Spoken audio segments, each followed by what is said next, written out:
Hey there, this is the DIY Marketing School podcast. I'm your host and marketing coach, Melanie Diane Howe.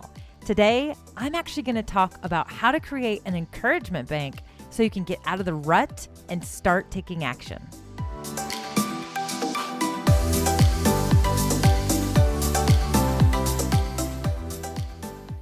Okay, so today's episode is going to be a little different. And what I mean by that is, normally on this podcast, I talk about marketing and tips and tactics about marketing your business or yourself.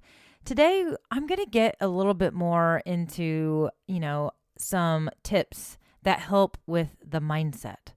Because, when you're running a business or doing marketing for a business or just even thinking about building a business or starting a business, there's a lot of mindset things that happen.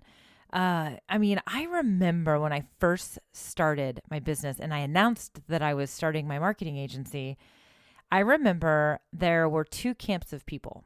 There were the people who were super excited, very, very positive, very much like, hey, this is going to be awesome. So proud of you. I think it's so great. Like that. What an inspiration. You're going to do great. It's going to be amazing. Some of these people, were also fellow business owners. Others were not. And then there was the other camp of people who would say, kind of like, oh, so cool. Congratulations. You're about to work harder than you've ever worked in your entire life. Or they would have this this little caveat. It was like, hey, congrats. But, or I owned a business, hardest thing I ever did. I did it and I came back and I'll never looked back since. I hated it, and I remember when I was in this very beginning phase and I was just like, man, what is up with these people? And, here's the thing though. I have thought back to some of those people, and when you own a business or you're self-employed, you go through some things that are pretty tough. I mean, even when things are like going great, it's hard. It's hard work. The stuff that those people, said, that the things that they said to me, it's not that I don't think that they always had like an ill intention there about like trying to be, put me down in the dumps or make me, regret my decision to start a business. I just think that they had been through this journey and they were sharing that piece of it. And I will be honest with you, I do think that this is one of those things that unless you are an entrepreneur or an aspiring entrepreneur, and I'm putting anybody running a business or even an intrapreneur, a person trying to be innovative and be an entrepreneur inside of an organization, there is just something that just is very difficult to put your hands on and put your fingers on and like to be tangible about it. Like it is just, there is a massive challenge. And when you put a bunch of entrepreneurs in a room together, they all know what this is. They all know it. They feel it. They've been there. They have felt it. And there are entrepreneurs that can work through those feelings. And then there are entrepreneurs that they can't, and then there's everybody in between. And so, the reason I wanted to talk about this topic on the podcast is because I do think that it is a reality of being in business for yourself, being self-employed. You have to show up for your business regardless of how you feel, how much energy you have, or, the mood you're in. Literally, like physically, if you physically are ill, you have to show up. You still have to show up. And when you do this over and over and over again, and you don't get these kind of breaks, if you will, even if it's just like mental breaks, you don't really get to like leave your business mentally. You're always thinking about your business. It can be exhausting. It can be very, very tiring. It can also be very exciting. And that excitement and the passion that we put into our businesses can also wear us out. So, I'm not saying that like, if you run a business or you own a business that it's like awful and hard and it's just terrible. I'm not saying that. I'm just saying you go through these phases or you go through these emotions. And there are times when you're really strong and you can work through those emotions. And then there are times when it's harder. It's a lot harder. And those emotions I'm talking about are sometimes self-doubt, sometimes just not being, just doubt in general. Like, am I even doing the right things? I'm putting all this effort in and is this even working? And it can be very difficult. And then it can get to a point where it's very hard to even make the next move. The other thing that can happen for entrepreneurs, especially as you're starting out, because a lot of the times, entrepreneurs who are starting out, they're basically working by themselves a lot. They're kind of they're a solopreneur. Maybe they have one or two people on their team, but they may not even work with them like in person. And that can also be, challenging because you get into these moments where you're like, you need that encouragement. You need that person to you need to bounce something off to somebody, and you need them to be like, yeah, that's a great idea. Go for it. That can create energy for you. But when you're having to kind of give yourself that pep talk, it can be hard sometimes. And there can be these little voices that get in your head that just make it almost impossible to take action. And any successful entrepreneur will tell you that to be successful in business and to be successful in your own business, you have to be the kind of person who can take action. You can't sit on things. You can't wait for the perfect, scenario. You cannot plan. You will never execute. You've got to take action. And even if it's sloppy action, they all say that. So the reason I'm sharing this is because I think that this can be difficult. It can be difficult to get yourself out of those mental ruts and to, give yourself that pep talk or give yourself that encouragement or remind yourself why you're doing this. And speaking of, why you're doing this, I hope that you are, a passionate person about what you're doing, because as I mentioned, this is a hard journey. This whole entrepreneurship journey, it is a journey. It's not an overnight successful thing. You've got to be able to stick with it, and you've got to be able to stick with it for the long haul to truly see results and to, get to your dreams. And so you've got to be able to work through these phases or these seasons of mental challenge is what we'll call them, right? So what I want to encourage you to do, and it's an idea that I want you to explore and think about, and you may be doing this already, or you may be doing kind of a little miniature version of it, but I want you to create an encouragement bank. And what an encouragement bank is it's essentially like literally a savings account of all of the positive things that people have said to you, whether it be, a card or a note or even a conversation. And so, you've got to keep this encouragement bank because I want you to be able to go back to it and look at this stuff and read these comments and read these remarks and these moments of encouragement and gratitude that these people have shared with you, because there's going to be times when that's what you need to get yourself out. You need to remind yourself, hey, I am a difference maker. I am helping people. I can do this. I can reach even more people. I can change even more lives, just like this person's life I've changed. Or I do have this special talent. I am really good at this. And I know it because this person said it, and this person said it, and that person said it. And you can read these things to yourself, and you're going to need to do it. And so I actually have this, and I have done this, and it is, I will say, I really do not even know why I started doing it.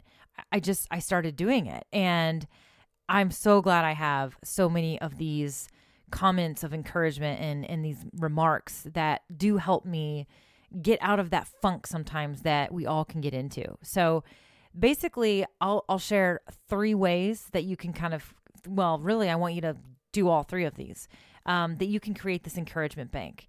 And so the first one is anytime somebody shares with you or gives you a card, like a thank you card, or even just a card that's just like, hey, congratulations, as you announce your business or as you, hit these milestones and you start to do things, you will get notes from people. People will write you handwritten notes, handwritten cards. Even if somebody writes you a Post-it note and sticks it to your door, your office door, these are notes and cards. And I want you to get a keepsake box of some sort. And I want you to put these into this box. And I want you to save every single one of them. And my hope is that you'll need to get a bigger box one day or multiple boxes. Another idea that you can do that I know I've seen many people do is you can get a corkboard. And you can put these cards up on the corkboard, and they're out, and they're literally physically out, and you can see them.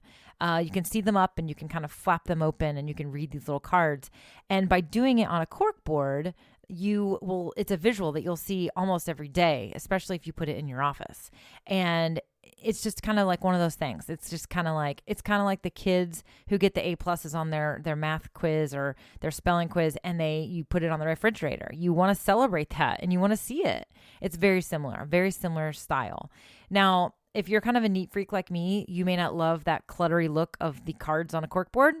And so again, the box, I have a keepsake box that I put all these notes in, but I will say that I keep it out. It sits out in my office. It's not in a drawer. It's not hidden in a cabinet. This box is out and I see it and I know what's in that box. So just like the corkboard of cards, I know what that box represents. And what I love is that I can grab that box and I can open it up and I can kind of flip through a couple and grab a couple and just read some of these notes. Many of them are thank you notes from people who I've met with or I've had coffee with or, interns or people that I've mentored or things like that. They just send me a note. Some of them are from clients. Some of them are from partners I've worked with. Sometimes they're just from other people who just said, hey, I read your article and I did this and I just really appreciate your content. These notes are gold to me. I love them. They really, really fuel me when I go through them and read them. And they're just really, really great to have. And I literally have all of them from the first card I got when I started my business. So I definitely want you to do that because we all get handwritten notes. We get cards. And if you haven't been keeping them, then I want you to start keeping them. And if you already have them and they're just kind of like randomly in random places, then I want you to think about this keepsake box or corkboard, and I want you to kind of get them organized. And now with that, another thing is that obviously it's, 2019 right now. Not everybody wants to write a handwritten note. You're going to get messages through email.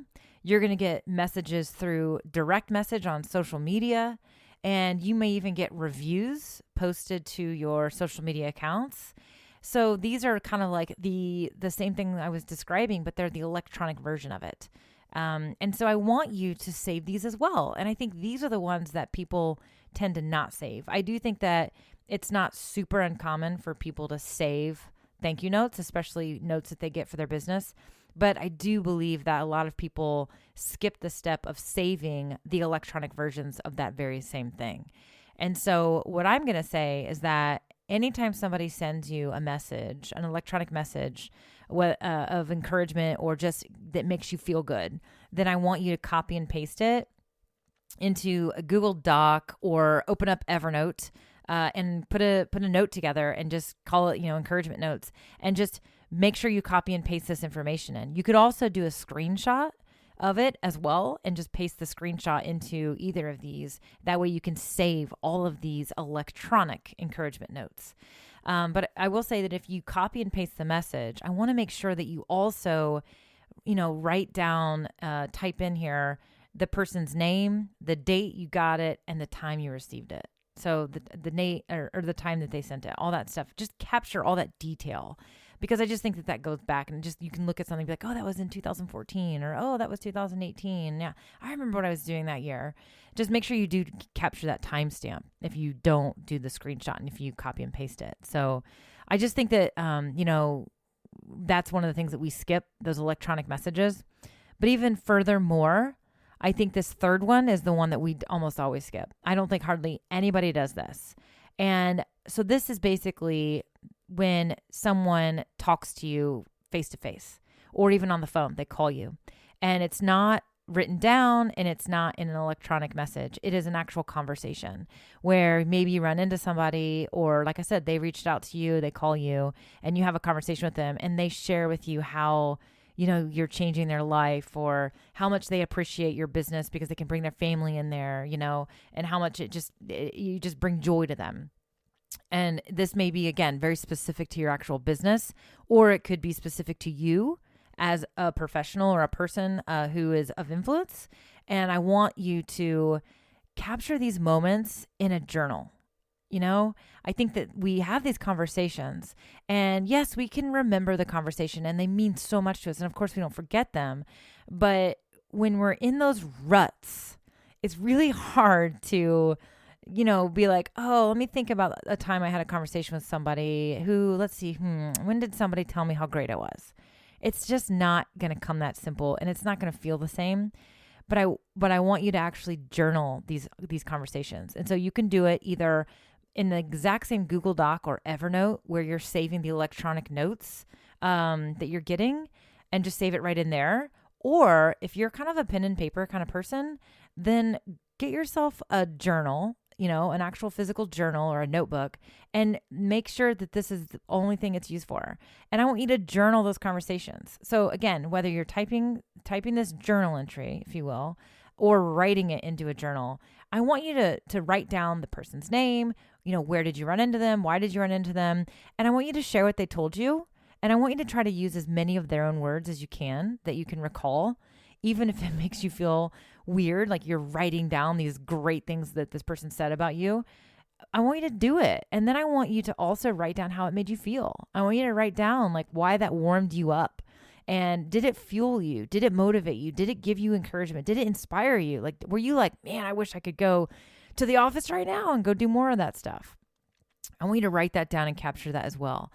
Because just like grabbing the thank you cards out of the box and reading them, or opening up a Google Doc and reading these messages you receive from people, being able to read these journal entries about these experiences that you had when somebody shared this feedback with you is huge. I will tell you, because sometimes the thank you cards are great, but other times you need to remember those conversations. Those are meaningful conversations. And what all of these things are, these remarks that people give you, whether it's in a card or a message, a text, a phone call, or an in-person conversation, these are your reminders. This is your fuel. So when we have those moments where we're questioning what we're doing, or are we making a difference, or is this working? These are the moments when you dig yourself out of that rut and you get going again and you take action. And you can use this as fuel. So whether these remarks are from people that they're clients of yours that maybe you've made a difference for, that is fuel for you. Go find more clients, go change more lives. Or maybe they're community peers or peers in your industry or just friends who are just really proud of you for what you're doing, and they believe in you and they're excited to see where you take it next. That needs to be fuel as well. It needs to be uplift your spirits, and it needs to be your motivation. And so I'm sharing this with you because this has helped me. I mean, this has really been a great thing for me where I can grab that box. And the thing that is interesting is the more you do this, the more you actually don't necessarily need to open the cards or don't necessarily need to read the information that you've saved in this Google Doc. You actually remember it, you know it. And so when you have those ruts, you can actually kind of just start to flip the switch and you're like, nah, I got this. I got to keep going because there's these people in that box right there that are counting on me. And you don't even have to open the box. It's just, you've done it enough that just looking at the box or looking at the corkboard, it's enough, actually. It's a cue. It's a trigger of an emotion that is what you need to push the take action button. And so this has worked well for me. I know that I know a lot of entrepreneurs who have talked about similar things where they save cards from people and they kind of create a visual, whether they put them in a box or whether they put them in a frame or they put them on a corkboard. That visual is like their stimulation of, okay, I'm making a difference. This is working. This is working. This is going to work. I am going to make this change. I am going to make a difference in these people's lives. And that's what I want you to do, because if you're an entrepreneur, if you're self-employed, or you're an aspiring entrepreneur, or you're thinking about starting a business, or you're brand new in this journey, you will face mental challenges. And I want you to know that I'm saying that to you because it's real. It's a real thing, and it is the reality of this world that we're in. And there aren't a lot of people that really get it. And so there's not a lot of people that can really help you through these ruts, except for people who have either been there before or are here with you. And we don't always have the luxury of being in a room with other entrepreneurs. We don't always have the luxury of getting to pick up the phone and talk to another business person that we trust that's going through what we're going through. And so a lot of times we have to take care of ourselves. And this is just one of those tactics where you can work through that. And I'm not sharing this because I'm not trying to, scare you or make you feel like, oh man, I'm running a business and it's supposed to be fun. Like, what's she talking about? I'm just being real with you. And I think that's what a lot of those people, as I mentioned, the story I told when I started my business, there were the people who said, hey, this is great. And they were very positive. And then there were the people that had stories, and they were the ones that knew. And I think that's what they were trying to sell. They were just trying to prepare me for those moments, these challenging moments that we face. And this is hard. And there's going to be days when it's really hard. And you're going to need to be able to pull yourself out of that rut and get going. And so I want to encourage you to create an encouragement bank. How's that for a double whammy? And, like I said, this has worked for me. So I hope that you take the idea and I hope you apply it. And, just stay positive, keep working, and keep taking action. And this thing is going to work. It is going to work. If you've got these words of encouragement from people, there's a reason for it. It's not fluff. So hang on to it and use them and create them and put them into a bucket where you can make them fuel to motivate you and inspire you to take action. So that's what I've got for you guys today. Like I said, a little bit different than the normal stuff that we're going to be talking about on this podcast. And, but this is part of it. So a little bit of a mindset podcast episode today. I hope it was helpful. Let me know if it was. And if you haven't already, do me a favor and subscribe to this podcast. I am so excited about the upcoming episodes that I have for you guys, and I don't want you to miss them. And then, like I said, being an entrepreneur, an online business, or a marketer, DIYing it can just be a little lonely sometimes. And I don't want you to be alone. So I've actually got a community. It's called DIY Marketing with Melanie. It's in Facebook. So just search for that, DIY Marketing with Melanie. Join us. You're not alone. We are there to encourage each other. We celebrate with each other, and we ask questions and we get answers. And if someone in the group can't answer it, then I work hard to find a way to get you an answer. Because again, that's the whole point of what I'm doing here is I want to help you, the DIY marketers, not be alone, but also feel empowered and equipped so that you can actually go do great things. So join us, DIY Marketing with Melanie. It's over on Facebook. Just answer the questions and I'll let you in. All right, guys, until next week, I will talk to you later. Meanwhile, go be awesome.